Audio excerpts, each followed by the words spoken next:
Today we're going to look at a new adaptive case management application that has been built as a flow app. That is, it essentially is made from Lightning flows. And what this app does is it provides some new tools for using processes to manage the handling of cases.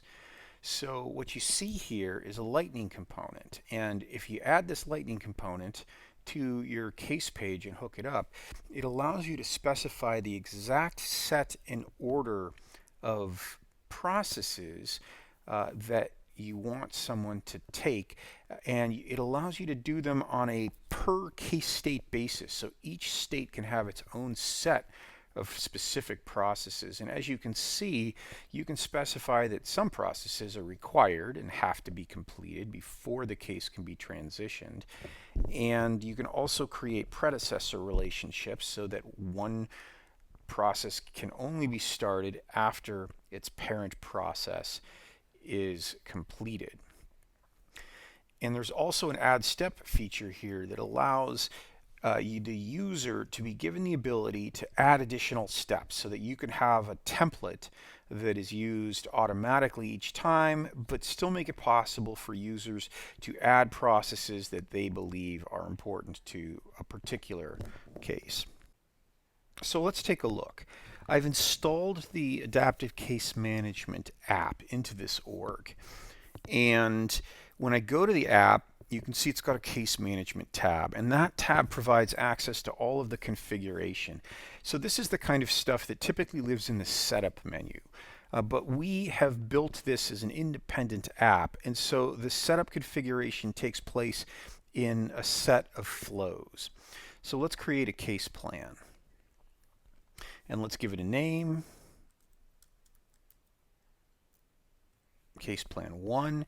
Now, case plans are associated with specific record types, which makes sense because you might have one case record type that's about a process having to do with general support, and you might have another one that you use for recruiting, as in this example. So we'll select that. And we get to specify in our case plan which steps, which states are actually going to be used. And in this case, I'm going to take all of them. And what you may notice, what you may be interested in, is that this is a dual list box control that is now available in flow screens. And you can actually install this into your org and use it independently at unofficialsf.com. We built it as part of this app and then made it available as a separate tool. So I've created my case plan, but an empty plan isn't very useful, so let's add some plan steps. Think of plan steps as templates or definitions. Each time a new case is created, if this case plan is associated with it as the active case plan, then when that case is created, a set of case steps will be built based on these plan step templates. We'll give this a name, and we will specify which of our case steps, which of our case status, and we'll specify which of our case statuses we want it to associate with. We will specify the flow that we want to have run when this step is clicked on, and I've got an active flow ready to go here. Not going to have any predecessors yet, but let's make this step required. And so let's add another one, and we will add an additional collect employment history and add that to the same case status, associate that with a different example. Now here I'm going to actually set a predecessor relationship, but I won't make it required. So now we're done with our steps, and we can see, if we go back in here, that it's preserved our states, and then we can also see the two plan steps that we've defined. So now let's go run this. We'll create a case using our recruiting record type. You can see that its initial status is collect resume.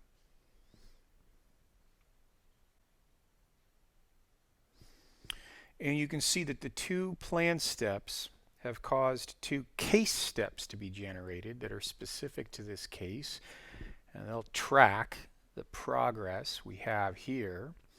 And you can see that we can't start collect employment history until collect personal information is done. If we try and do that, it'll give us an error. It'll also give us an error if we try and move this case to a different state. So let's go and do the first step that it's trying to get us to do. So it's running the lightning flow, and in this case I've got a flow here. It's got some address and name components on it, but I'm just going to finish that to show that when you finish it, that progress is tracked by the case plan. So this is now marked as complete, and now we can start the employment history. And you can see you can also restart a flow if you need to. And we can transition the case. Now when we transition this case, we only created these two plan steps, so when we go to the next status it's going to say, hey, I don't know what to do next, but we'll go even so just to show you. And so now we're in the recruiter review status, and it's basically saying, well, no one's actually told me what to do once we get to this status. So you know what, let's do this. Let's add an ad hoc step here. So let's suppose that I want to handle recruiter review by, how about carry out background checks. So let's add that.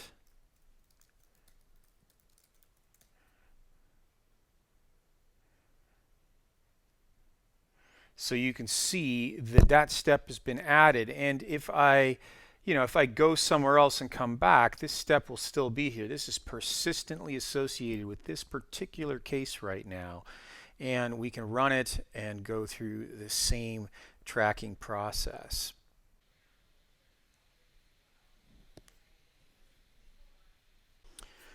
All right, let's walk quickly through installation of Adaptive Case Manager.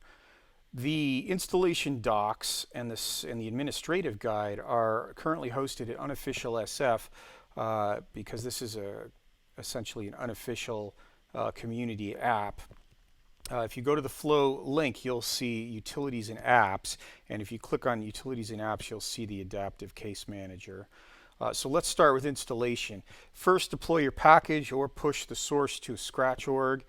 And then what's the next thing you have to do? You have to turn on the permission set by linking it to your current account to get everything to show up. So do that. And we are going to, here we are in permission sets. So this case manager, case management permission set is installed with the package right here. So let's go and manage. We'll do add an assignment and basically add it to the current user account. And that will cause the case management app to show up in the app launcher along with some useful tabs like case plans. So let's go and, all right, so that's the permission set. The next thing is the remote site setting. So as parts of the functionality of Adaptive Case Manager, you use the Salesforce REST API, you need to provide essentially permission to your org to make the call. So that is done by going to remote site settings. And I've got one right here that I actually already created. You basically just go new remote site setting. The name doesn't really matter, and then you paste in the URL, and generally you can simply paste the domain that you're using right here and save this. So that's part 2. The next thing we're going to do is we're going to familiarize ourselves with the Case Manager and Help Desk custom setting. So we use this to solve one very specific important thing, which is for each of our record types, for each of our case record types, we specify which of our case plans is the currently active plan, because you might have 5 case plans, 3 different types of case record types, but at any given time you can only have one active case plan that will kick into gear whenever a new case is created of that particular record type. We don't have any case plans yet, so we can't fill this out, but it's very important. We're going to come back to that. Okay, now the next thing is we have to make sure that we have at least one record type that we can play with in our active profile, because if you just create an org from scratch, you're not going to get any case record types. And if we go, the way to look for this is to go to your profile, to whatever you're using, which is usually going to be System Administrator for stuff like this. So let's go in here and scroll down to record types. So here we are, record type settings, and if you go down to cases, you can see that I have already set this. You will often say master, but I've set it to recruiting. Now, what is recruiting? The package, we included in the package a recruiting case type with a bunch of case statuses just to give you something to play with. So what I've done here already is I've selected it. And because there's only one here, that means that every time a case is created, it's going to be using this record type and the associated case statuses.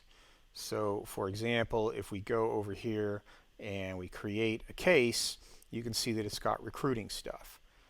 Now you can have multiple record types, but you just have to make sure that whatever profile is using them has one of those record types selected.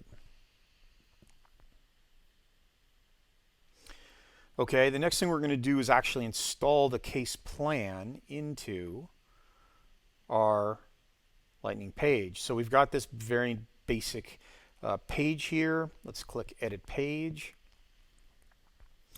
You can see that the component is installed. So we save it, and if necessary, you want to activate it as well. And you're going to see, most likely, you're going to see some sort of warning message.